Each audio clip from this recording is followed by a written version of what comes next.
see this? Yes, great.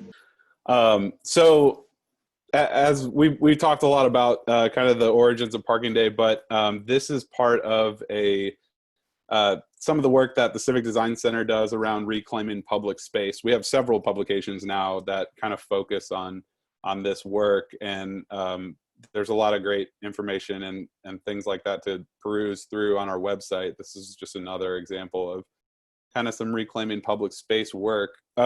We also do at the Design Center bigger books, and this is one of them, Shaping the Healthy Community, the Nashville Plan, and it looks at Nashville and uses a case study to highlight health issues and interventions that we can do to help vision and shape the future of Nashville and other places. So we can use these ideas as case studies for other cities.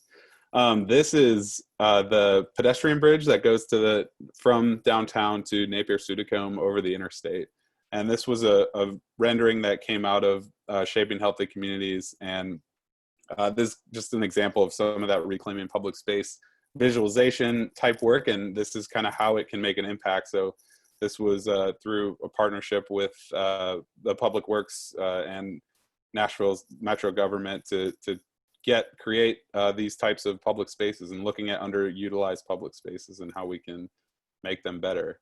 There's also in that publication, there's kind of some of these big picture ideas, and just another example, if you're not familiar with the Design Center, about what we can do to help inspire and create ideas like that. In that publication, Shaping Healthy Communities, we looked at areas of Broadway and this is taking kind of the middle of Lower Broadway there and thinking about trees and curb extensions and sidewalk cafes and a lot of the things we're talking about with Parking Day. This is kind of like a visualization of that permanent installation. This is a photo from when Gail came to town and helped us in partnership with Public Works and planning to monitor Broadway. And you saw those in John's study there. He showed the comparison. I love seeing those graphs with like Shanghai and New York City. And the interesting thing is our peak is at 10 p.m. where those other cities are different times. So Broadway, it hits those peak numbers late at night. And so this is an image from when we were out there with the clickers and counting people out there. This is actually some of the visualizations they came up with, and this is proposing those basically the amount of space we have for pedestrians isn't enough to accommodate that. So the visualizations they talked about were about kind of extending the curbs and looking at crossing areas and how to highlight and make those better. And then strategies like these footers that can be just dropped into the loading zones, things like that. These are some other just cool visualizations that I pulled out of that study from 2016, or yeah, I think so. And that kind of temporary flex movement, that the stuff that we talk about for Parking Day is a lot of the things that they highlighted and ideas for expansion. Ultimately, this helped informed what happened on I think it's 3rd through 4th Avenue block. They actually implemented the first curb extension there. So it had an impact, and I think there's plans to move forward with continued curb extensions down Broadway. So all that conversation really did kind of start and formulate and bubble up, percolate around Parking Day. So these are important discussions we're having as a city, and Parking Day is a great time to experiment and think about these interventions and how they can have long-term impacts. This year, Parking Day, this is Maki. She was the artist who created this graphic. This is kind of our spin on it this year. That upside down car is kind of a staple of Parking Day. But I'm sure most of you know that. Judging by the pre-form, you all know what Parking Day is, so that's good. But this year it'll be September 18th. It's always the 3rd Friday in September. But we are facing a pandemic now. So Parking Day is definitely going to look different than it has in past years. We're still going to try to encourage people to do physical installations, but we're going to have a few other ways to participate as well. And I'll get into that in a second. But I did want to go over the original Parking Day manual that Rebar, and we heard a little bit about the creation of that, but Rebar created back in 2015 in San Francisco. So I just pulled out some kind of key things that you should consider if you're going to build even if you're not going to build a physical installation, to think about when you're designing. There's some important things that definitely hold true from the manual. So what type of environmental conditions are you going to see? I mean, wind is always an issue. If you build something too high, a big sail, that's not gonna, probably will get blown over. So think about anchors and weights, and how you're going to keep your parklet from blowing away. This one I think is a really important one as well. They're all important, but try to recycle materials. Try to be creative about what you use. Don't leave a mess if you're going to build a physical installation. You know, clean up after yourself, obviously. And then if you can figure out a way to donate leftover materials, we've had people donate tires and things like that. We've had all kinds of creative material use, and just thinking about what happens after Parking Day. Don't just throw it all away. The symbolic ground cover is kind of a staple of Parking Day. I think it's we don't require ADA. You don't have to build a platform for Parking Day, but it's encouraged. You know, try to think about accessibility and how people see your parklet, how people can engage with it. If you don't have a ramp or you don't have a platform, how can you engage with the parklet from the sidewalk in the same way?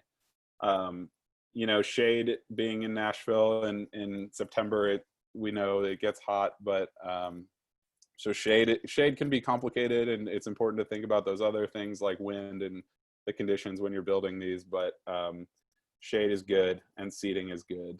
So we like those things.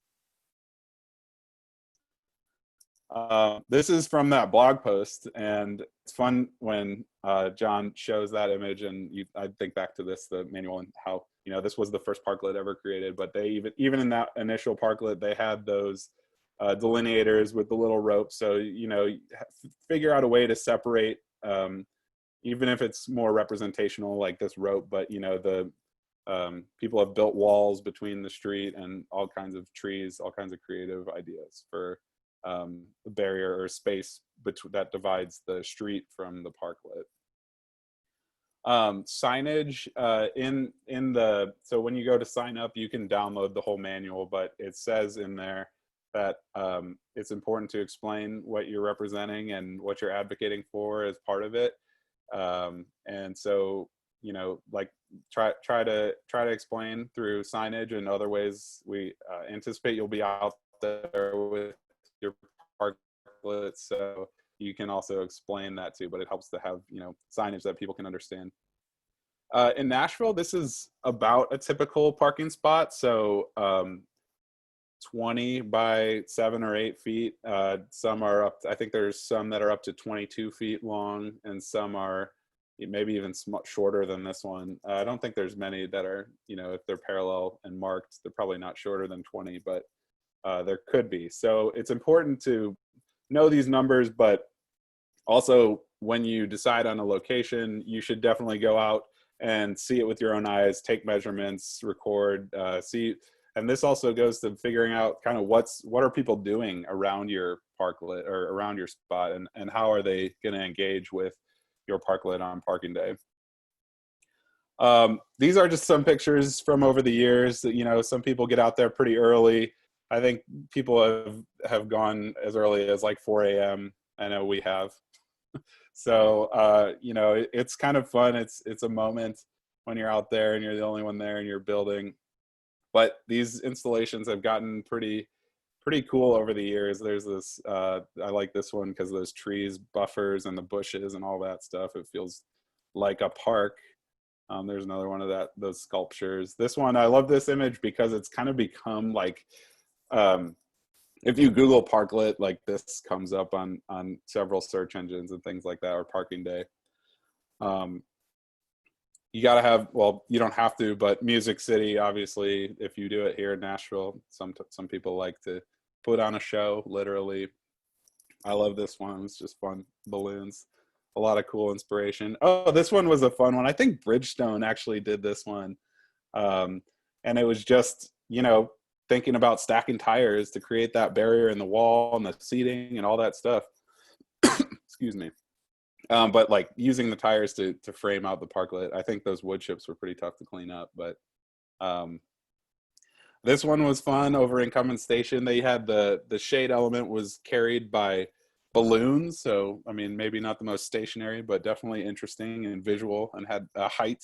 So that was a cool one with some pretty intense barriers between the street, those planters and things like that. We've had great participation from all the mayors since Dean, really, and we hope that Mayor Cooper can join us, even if he's masked up, or hopefully he's available. So we'll try to get on a schedule there too. You know, architecture firms go through tons of these tubes, and we just thought that was a cool one to show. You know, with all those plotter tubes, you can do something cool with them. I love this one. It has this parklet has a green roof and a watering system that uses the bicycle to water the plant on the green roof. So, excuse me. Sorry about that. There's lots of great ideas, and these are just some from last year. But real quick, I wanted to get into some of the differences between this year during the parking day during the pandemic, and how we're going to accommodate that.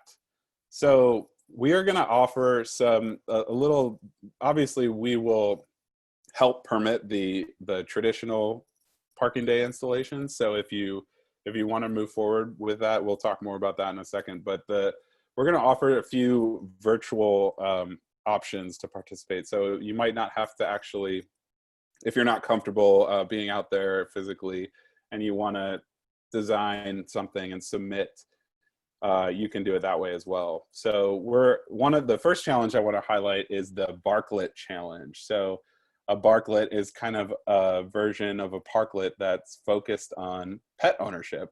And we've seen a lot of there's been a lot of studies about downtown specifically, and the amount of dogs there are downtown, and how many residents have dogs and need amenities for them.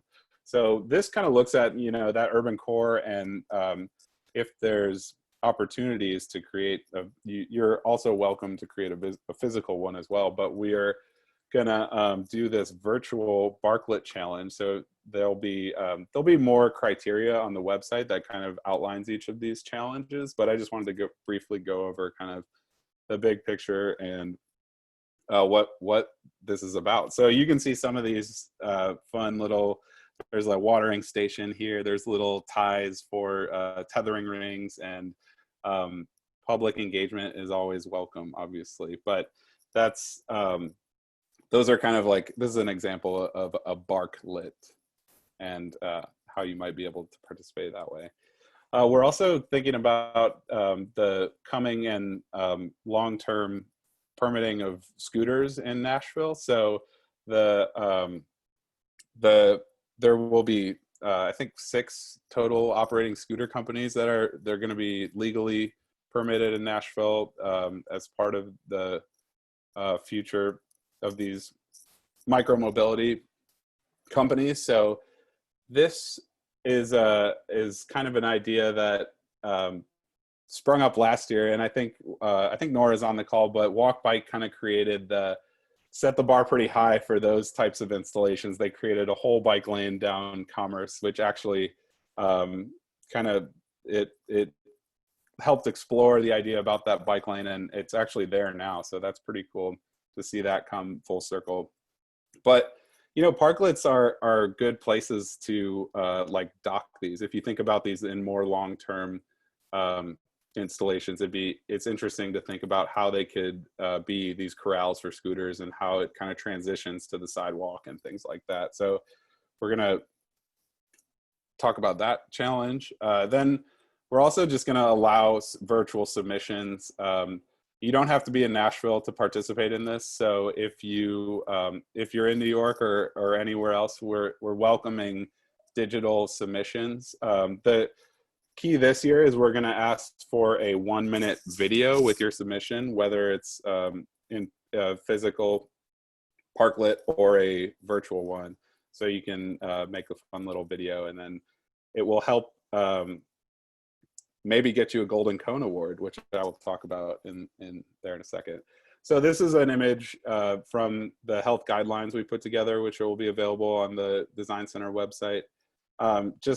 It just helps you think about how people can move through your space and, keep that recommended 6 foot, if you're going to allow multiple people through your spaces, how to accommodate that. Normally, we try to kind of center a location for parking day, but given, once you put 2 parklets together, you're kind of encroaching on that. If you think about 6 foot from the edge of the next parklet, and then they're right next to each other, that creates some issues with physical distancing. So we're not going to encourage what we call the critical mass of parking day this year. And instead, we've on the registration or the sign up page, you can see a map of where parklets have been in the past around town. And we'll still submit, you still submit where you want to be. And if you can describe your location on the form, that's great. And then try to be as specific as possible when you're signing up.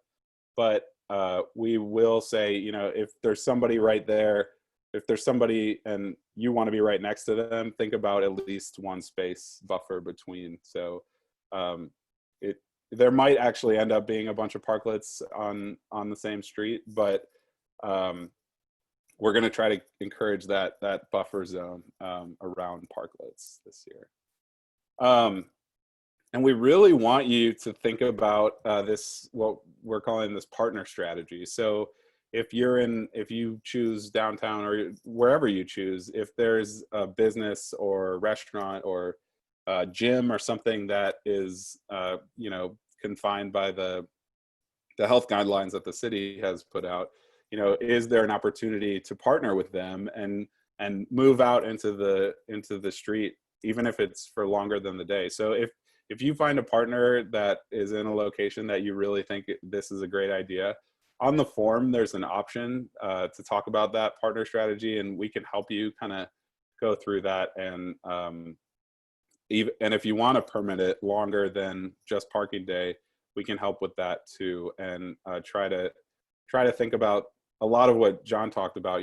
How businesses are needing the street more, and that public space is increasingly valuable when you can only have 50% of your restaurant seats open or something like that. So creating more seating for in this case, in this photo, there's a restaurant, but there's lots of ideas about what you can do in the street, and we'll have some of those resources available too on the Civic Design Center website.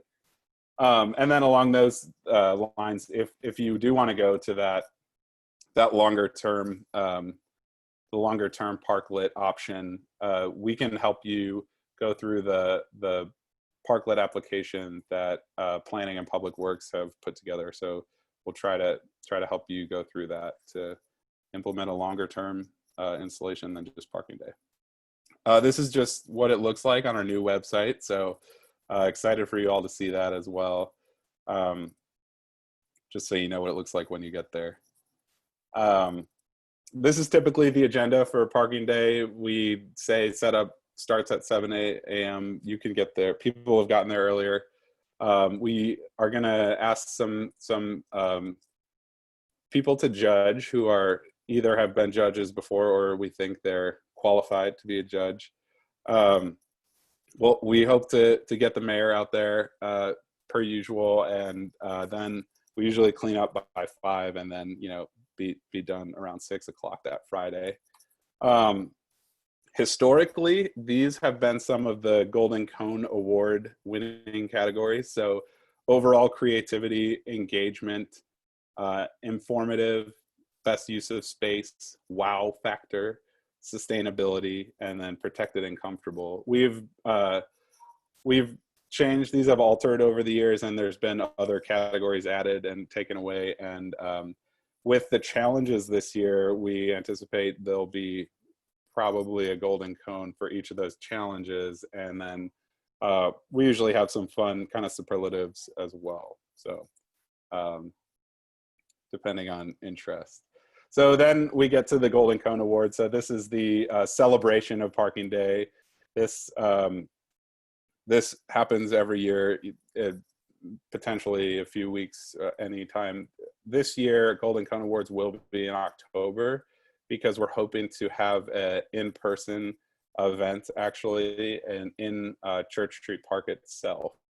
So that's kind of TBD, but we're hoping to do that in coordination with a temporary installation that will be kind of to spruce up the park, and working with the Historic Capital Corridor Foundation, who was the presenting partner of Parking Day, or Golden Cone and Parking Day last year. So if you would like to sponsor Parking Day, there's also that option on the sign up form as well.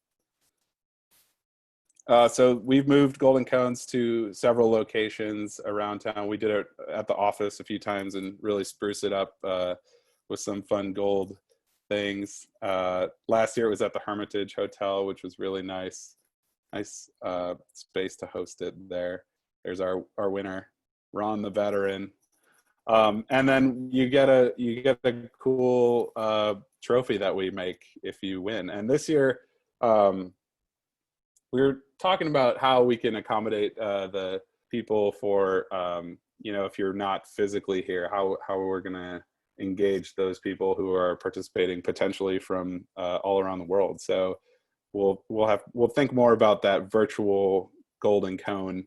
But hopefully we'll get a chance to be in person and do these real physical ones as well. So that's all I have. I know I went a little over 6 o'clock, but if you have any questions, I will stick around to answer any questions about Parking Day or Golden Cones or anything really.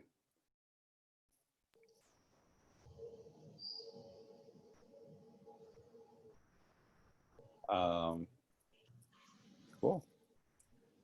Well, if you do have questions, I will, my email is eric@civicdesigncenter.org, and you're welcome to email me, or you can fill out the form if you know kind of about how you want to participate in Parking Day. You can fill out the form that way, and there's a line for extra thoughts or questions or things like that. So I'm excited for you all to see even if you're not going to participate in Parking Day, I'm excited for you all to see the new website. And it's beta soft. You all are the first to see it if you choose to. So let us know your thoughts there too. We'll do an official launch next week, but you can be our test group if you choose to be. So we're excited about that. And yeah, if there's no other questions, thanks for joining us. And thanks, John, for joining us as well. It was great to have you with us. And hopefully we'll see you all at Parking Day. Pleasure to be here. Great program. Looks awesome. See ya.